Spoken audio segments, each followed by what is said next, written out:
All right. Pleasure to be here. My name is Yat. I'm chairman of Animoca Brands. My talk today is about introducing Asia and the opportunity. I mean, part of the reason why I'm doing this is because I felt that most of the world didn't actually know what was really happening in our part of the world, and particularly on the regulatory side, and what it might mean for companies here that are building in this space.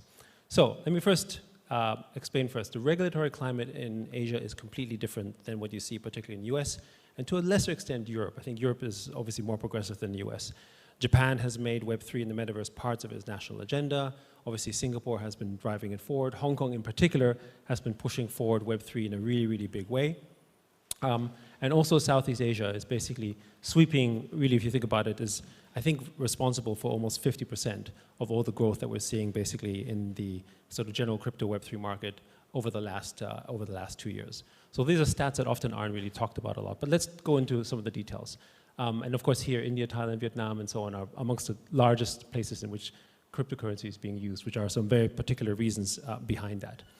Okay, so let's talk about Hong Kong, which is I think where I'm based, and what's happening in that space, because a lot of people look at Hong Kong and say, oh, isn't it part of China? Is it sort of restricted with crypto and so on? And it's actually quite the opposite. I'm part of the Web3 task force, which is basically designed to help bring companies into Hong Kong that are basically building in Web3. Just to illustrate, the HKMA, which is the Hong Kong Monetary Authority, about a month ago sent a notice to all the big banks in Hong Kong, like HSBC and Standard Chartered and those guys, and said, you have to open bank accounts for crypto companies. It's the only, probably, a regulator in the world that has done this, for instance, as an example. And this started really in November last year, where the government went up and said they wanted to become a leader in the virtual asset space. And over the very short period of time, basically has issued tokenized green bonds, has about 6 crypto ETFs out there. HSBC, which is basically Hong Kong's biggest bank and one of the biggest banks in the world, now has the ability to, you can now buy basically crypto ETFs at HSBC, for instance, in Hong Kong. It's already given out licenses for exchanges. It's gone completely full on in terms of adopting basically sort of crypto and Web3. And the retail trading framework is also interesting, because as of June this year, 16 tokens have been approved for retail trading in Hong Kong. Not just the big ones, but including some metaverse tokens like SAND and AXS, for instance, and amongst other things. So this has been a complete about face. And we'll talk about why that's so important and why you should be paying attention to this. Now, this is the interesting part that a lot of people get confused about.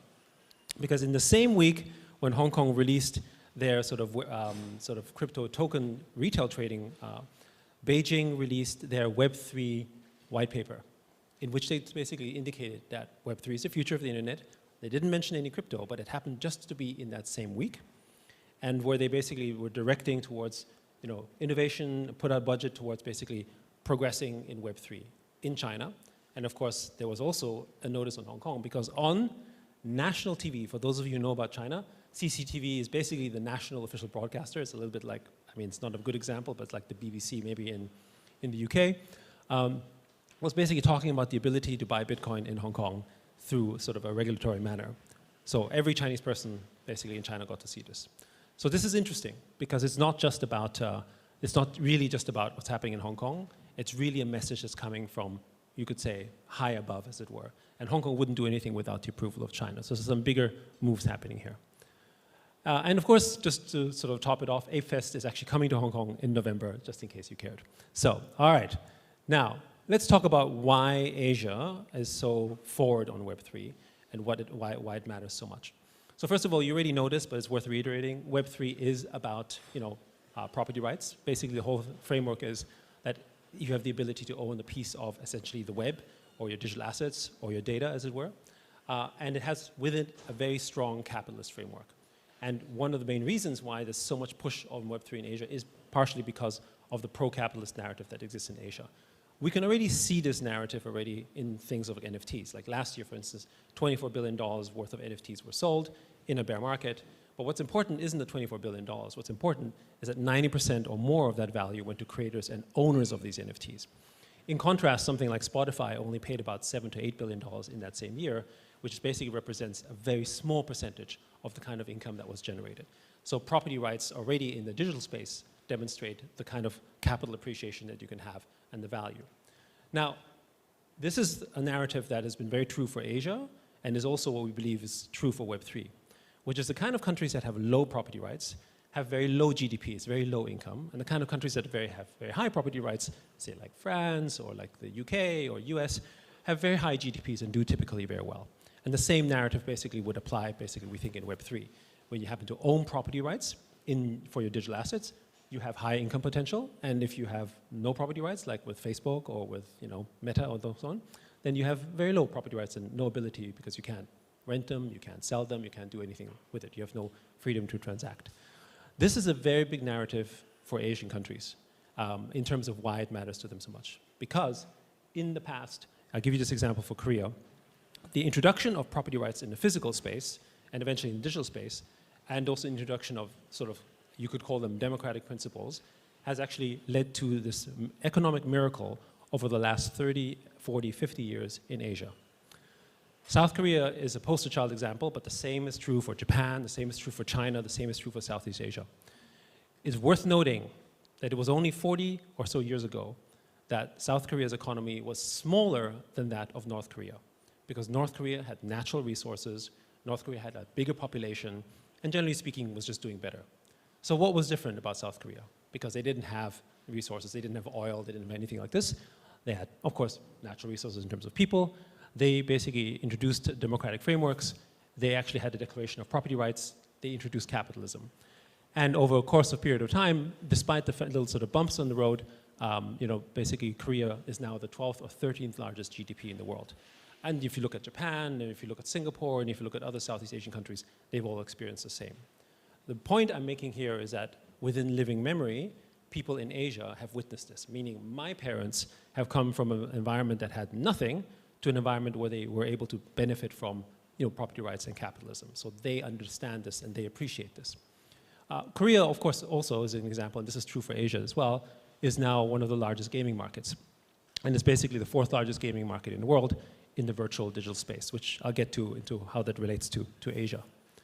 And of course, the other important thing is that for the next decades to come, most of the global growth will come from the Asian region.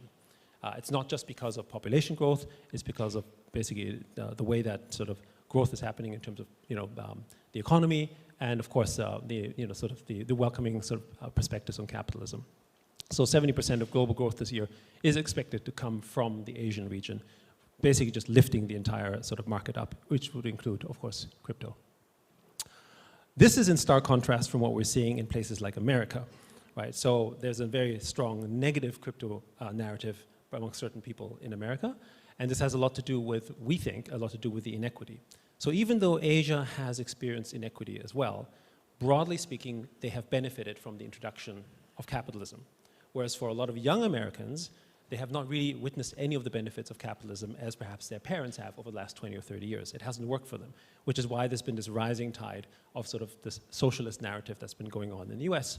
And we won't go into the politics around it, but the main point being that because capitalism hasn't worked that well in the US, crypto represents a kind of digital capitalism as well. And so there's a perspective around that doesn't work for them so well. And when you look people at like Wen Lambo and Bitcoin and so on, all these things translate into sort of this sort of, I guess, sort of tasteless direction of the kind of wealth that they can never apparently attain. The American dream in Asia is much more alive and well than it is in America. Now, this would be something unthinkable, perhaps, to think about 20 years ago, but that's the perspective, and that's why there's such a big difference we feel in places like the US and Asia as the first part. The second thing has to do with personal and national sovereignty. So we already know that crypto is about personal sovereignty, owning your rights, owning your data. We don't have to go into the details. A lot of people have spoken about this. But the other one is about national sovereignty, because what actually is happening is that almost every country in the world, especially in Asia, with the exception of China, is dependent on US technology. They depend on Google, they depend on Facebook, they depend on Apple, they depend on all of these platforms. Now, when you think of this from a national sense, that's actually a problem. Because what happens if Facebook does something, or what happens if Apple blocks apps from a certain country, it's actually very, very detrimental to the national security of that country. So pushing the Web3 narrative is pushing a new technology paradigm away from, I guess, US hegemony.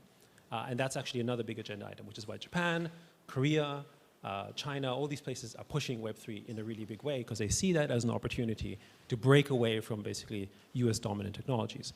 Which also represents the opportunity for builders like yourself, not just for funding, but also for people who want to basically sort of build new products and services that can take advantage of sort of a new market that isn't there because Web3 is still early days.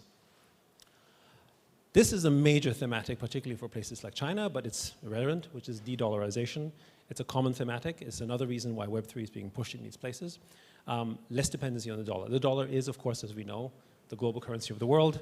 One may argue it is also partially weaponized or fully weaponized, depending on which camp you sit on. But the point being that pushing a crypto narrative is a way in which you basically have less dependency on the dollar. And again, for certain countries, this is very, very important, especially when you think about sort of, and this has nothing to do with sort of legalities and so on, it has everything to do about national security. So these themes are all very important as to why these countries are pushing Web3. Now, the other thing is that Asia is particularly interesting because it is a digital-first culture. So if you don't know this, these are beggars, and they don't beg asking for cash. They ask for basically money to be given to a digital wallet. It's probably the only place in the world where that happens. And this has been happening, obviously, for years and years and years. The point being that in Asia, people are already very digitally native, which means that they're naturally adoptive towards digital technologies, crypto, and so on, because this is just another extension, except it's one that is more free, which I'll go into a little later. So as an illustration. The largest amount of time that people spend online happens to be on aggregate in Asia. When you think about people spending time online and doing different activities, from playing games, from being on social, and so forth and so on. And of course, virtual identities in Asia with gaming and with avatars and what they call home keys and so on started actually first in that region. Massively multiplayer online games, free-to-play gaming models, they all actually emerged from the Asian space. So they may first appear to be sort of, I guess, pop culture icons, but really it's about virtual identities, about virtual characters, about sort of avatars and designs. Again, many people actually in Asia are very comfortable with that form of expression. Emojis and emoticons actually really became mainstream in Asia with things like Line and WeChat before they even emerged in things like Facebook Messenger or WhatsApp or even Telegram. So again, this sort of virtual identity, digital-first culture is already very dominant in Asia. And then actually more than half of all gamers live in Asia. And one of our big thesis points at Animoca Brands is that we believe that gaming is going to be one of the main vectors of mass adoption for crypto because, again, gamers understand virtual ownership, or at least they think they should, because they already think they own the skins that they have. And virtual currencies have some kind of similarity to crypto as well. And Asia is amongst the biggest markets in the world. And again, unlike what you see in America, the Asian game companies are all embracing crypto. So for instance, whereas in a company like an EA, for instance, or an Activision would be somewhat hesitant towards that, not necessarily because they are, because their consumers are. In Korea or in Japan, for instance, Square Enix, the creators of Final Fantasy, for instance, or Krafton, the creators of PUBG, or Netmarble, Nexon, all of those major game companies are all adopting Web3 and coming up with NFT strategies. So completely different. So if you look at the US narrative, you think NFTs are dead. You look at the Asian narrative, you think NFTs is growing, right? So it's, again, two different markets, two entirely different narratives around sort of the potential growth for digital assets and ownership there. Now, into the opportunity why I think you should pay attention. Asia leads the world by internet users, by far. But Asia's penetration for internet users is still very low. So what that represents is growth, right? So when you think of places not just like in North Asia, but you think of places like Southeast Asia, it just means that there's more people coming still that are not online, despite the fact that they're already, in terms of adoption and gaming, the leading markets in the world, just because of numbers, right? All right, so I've been given time, so I've got to go even faster. The other reason, I talked about this before, is security, flexibility, and freedom. In the crypto era, this is something we all know about, basically helping sort of do business with the unbanked. But again, in living memory, Asia had gone through a lot of wars in the last 30, 40 years because of the Cold War. And so that has basically led to people having a sense of sort of concern about the securities, concerns about the freedoms. So in other words, they are much more looking for things in which they can have sort of leverage in other ways, and crypto is perfect for that, right? Whereas again, in the West, there's more safety. You know, America hasn't had a civil war in hundreds of years, right? People aren't worried about losing their property, for instance. Whereas in Asia, in living memory, they would still remember a time when they had nothing, or things could just be taken away because there were dictatorships in place. So again, crypto is a very positive narrative there. So I'll skip this here. I'll close with this, and then maybe if there's some questions later. First, this sense of security also comes in a different way, which is that because of the wars, there's a huge amount of Asian diaspora that is spread throughout the world for better opportunity and also for safety and security. To give you an illustration, there are more Chinese diaspora than there are people living in France. Right? So just to give you an idea of just how large that scale is. And of course you have Indian, and you have Japanese, and you have Korean, and all of them were pushed out into the world, but they still have connections back into their original sort of, I guess, countries and cultures. So for instance, for those of you who might remember in the early days, the spread of Hotmail, which was the first free email service provider, happened because of Indians, because people in India needed to communicate with the Indians who were working in Silicon Valley, who were basically building Hotmail as an example. So those were the avenues in which growth of these platforms started to build across cultures. And we see this happening very much now today also in crypto, meaning that even if you're building a product for addressing the Asian market, you're not just addressing the market that is in Asia, you're addressing the market of Asians overseas who have become influential, who have more income perhaps, but are also tied to that culture and tied to that understanding. So you can see this, for instance, in the NFT market, where Asian Americans, for instance, proportionately as a group, are higher involved in crypto than perhaps other groups in America. All right, so Asian crypto hotspots, I'll just jump in. I won't jump into that, I've already discussed it. It's growing, you should pay attention to it. And thank you. All right. Thank you. I would just take one question.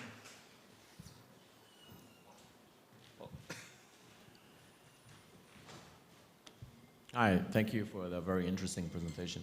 How do you see like the adoption of crypto in Asia, for example, when we know that governance there is very tight, like from the government side, right? Like regulators there, they have a very strict grip control over the people. So it always have to be top down rather than bottom up like the rest of the world.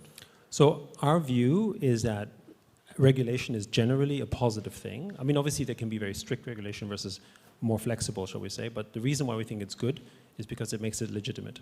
When you look at what's happening with the US, Ripple case aside, of course, which has been good overall, is that what the SEC has been doing is destabilizing crypto because they're not willing to put forward a regulation.